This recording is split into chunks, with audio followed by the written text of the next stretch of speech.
All right, hey everybody, I'm Dave. And I'm Lisa. And oh my gosh, Lisa, we are already, how many weeks are we in to this life group season? We are starting week 4. This is crazy. I It's know. crazy. So you get the reports every week and you've seen some stuff. I have. You guys, it's been so encouraging. I just see report after report talking about how you guys are gelling together. Many of you have new people in your group, and it just seems like you're doing a great job of making them feel welcome and known. And so we just wanted to spend a few minutes this morning and talk about this relational aspect of life groups. Yeah. All the research kind of meets out that church structures are dramatically shifting in the 21st century. And it's not just the way we teach and what we teach, although that's really important. It's also that people are deeply lonely and they need places to connect.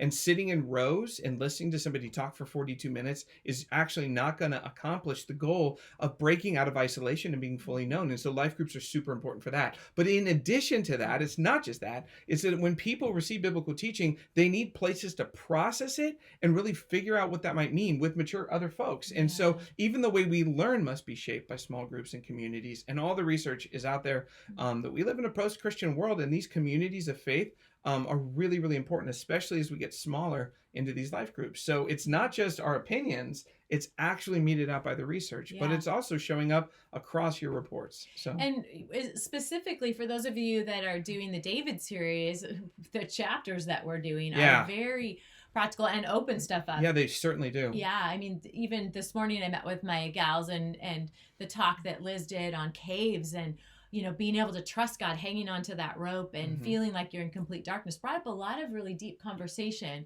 And so we want to just affirm you guys in the way that you're leading your groups. Thank you for being transparent as you share, sometimes first, because it's hard to talk about things that are difficult, that are cave moments or dark moments, giants in your life. But in your doing so, you are setting the stage, showing what it looks like to lay it all bare and say, this is my life, this is my reality. Would you come alongside me and walk with me in this? One of the things that we see again and again is vulnerability begets vulnerability. And the next couple of weeks, we're going to be talking about forgiveness, which for some people, it's like not a big deal, but for other people, it's a huge deal. In fact, this is the thing that will actually make or break their spiritual life with God. If we don't get past forgiveness and forgiving other people, God actually says that can be a spiritual blocker for us. We're going to be dealing with grace when you really mess up. We're going to stare at a moment in David's life when he messes up royally, where he is not obedient to God. He willingly does something, knowingly does something that's wrong, and how that cuts him off from God, and he needs to repent and come back. And we're going to be talking about when people cause you pain, David's deeply betrayed. So these are not easy issues sometimes for some folks. And so your vulnerability leading forth, creating safe places for people to talk and process not only how you've dealt with that with God, but how David deals with that and the theological lessons there. It's really important.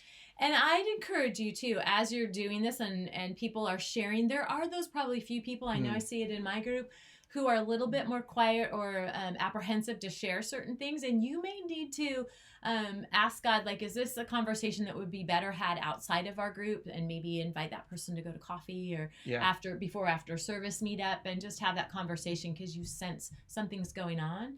The other thing that I found to be super effective, and many of you have said the same, is just making sure that you carve out time to be praying for one another. It's a big deal. And whether that's an actual being able to pray and take the time during your time, or writing prayer requests down and handing them to each other and having prayer partners, if you will, during the week.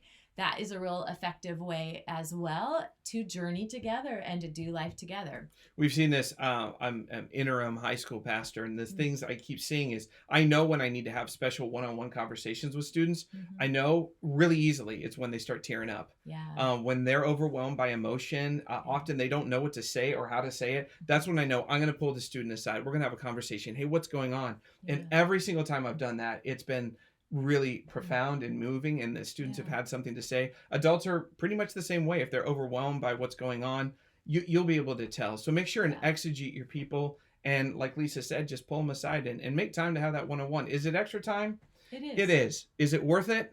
Absolutely. Always. It's always worth it because you have to Yeah. actually be the minister of grace and actually listen, and God can really do some powerful stuff. So it's really, really, really valuable. And it's really humbling because we do see it is God doing the work Mm. and not us. So to be able to be used by God to It's allow awesome. someone to unpack what has been maybe keeping them back from their relationship with God or from just Yeah. feeling free. I mean, it's Totally. a beautiful thing. It So is. we want to thank you guys for this first month and the journey that you're Yeah. on with these people. Thank you for being It's really available cool. and being sensitive to what God's doing in your life first off and Yeah. then in their lives. You have So- something that you're going to actually be emailing out in this email, aren't you? I am.